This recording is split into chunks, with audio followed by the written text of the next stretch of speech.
So we've made quite a few sauces on this channel, plenty saucy indeed. But today we're going to make one of the 5 mother sauces in classical French cookery. We're going to make Espagnole sauce, basically translated Spanish sauce. This is a really meaty sauce that is the basis for a bunch of other different sauces, from Bordelaise, Chasseur, Bigarade, Bourguignon. There's a ton of different sauces that you can use it on.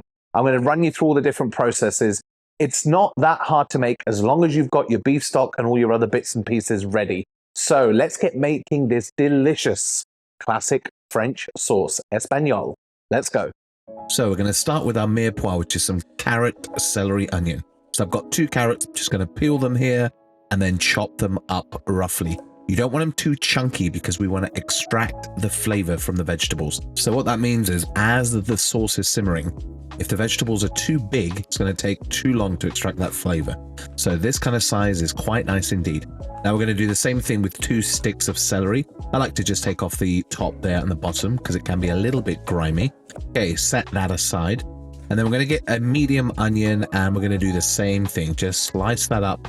Not too chunky, just chop it up and set that aside as well.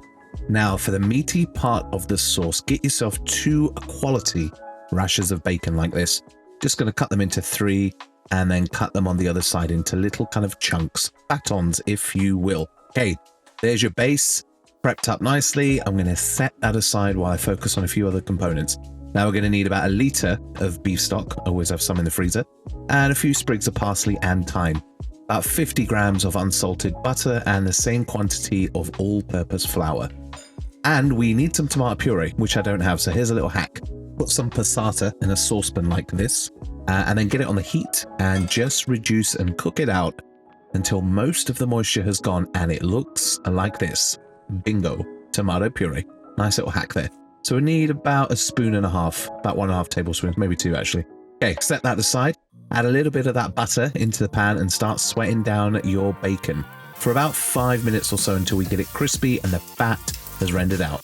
Then we're going to chuck in our onions. We're going to cook that for about 7 to 8 minutes until we start getting all the juices out of the onion and it mixes in with that lovely bacon. Oh yeah. Then we're going to add in the rest of the vegetables, sweat that down for about another 5 minutes or so. Then go in with that lovely homemade tomato puree. Cook that out for about 3 to 5 minutes. You want it a bit golden brown. Then add in your butter. That's the rest of the butter. Your flour, and then we're going to cook out this roux for a good 5 to 6 minutes on a kind of medium to low heat. You don't want to burn it, but we want to get some nice color until it's golden brown like this. Oh yeah. Then we're going to deglaze with our chicken stock. Add all that in. Scrape off any fond on the bottom, and then we're going to add in the herbs. Give that a little mix around, and then what we want to do here is start skimming off the fat once it comes up to the boil like this, or any impurities. And we're going to simmer this for a good 2 to 3 hours. Keep an eye on it. You're going to skim it as it goes. Don't just leave it for 3 hours and come back to it, otherwise it will reduce too much. Now you can see how lovely and glossy this sauce is after about 2.5 to 3 hours. There you go, just tested it on the back of the spoon and it holds quite nicely. Now we're just going to pass that through a sieve. Normally I'd use a chinois. I'm just going to show you roughly what it's like here. Let everything drip through. Don't force it through too much, otherwise it will make it a bit mushy and cloudy. And there we have a beautiful sauce Espagnole. Lovely, glossy, meaty and unctuous. Let's give this a taste. Trust me, my friends, this one is a classic for a reason. So there we have sauce Espagnole. Take a look at that. Oh, beautiful color, beautiful shine. Cheers. It's a really meaty sauce because you've got beef stock, you've got bacon, mirepoix, you can taste the herbs, you can taste the vegetables, and you can taste the tomato. Sauce Espagnole. Learn to make this, take it in all kinds of directions.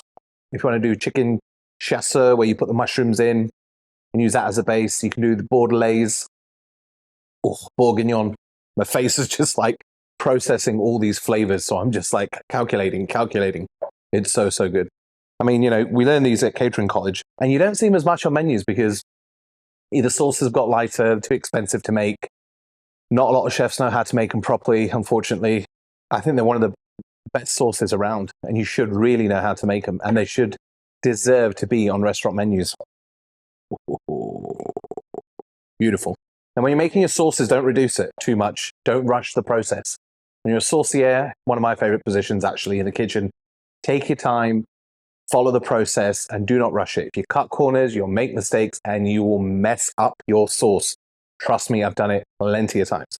Right, my friends, if you like content like this, please subscribe. If you're new here, hit that notification bell, and I'll catch you all on the next one. Cheers.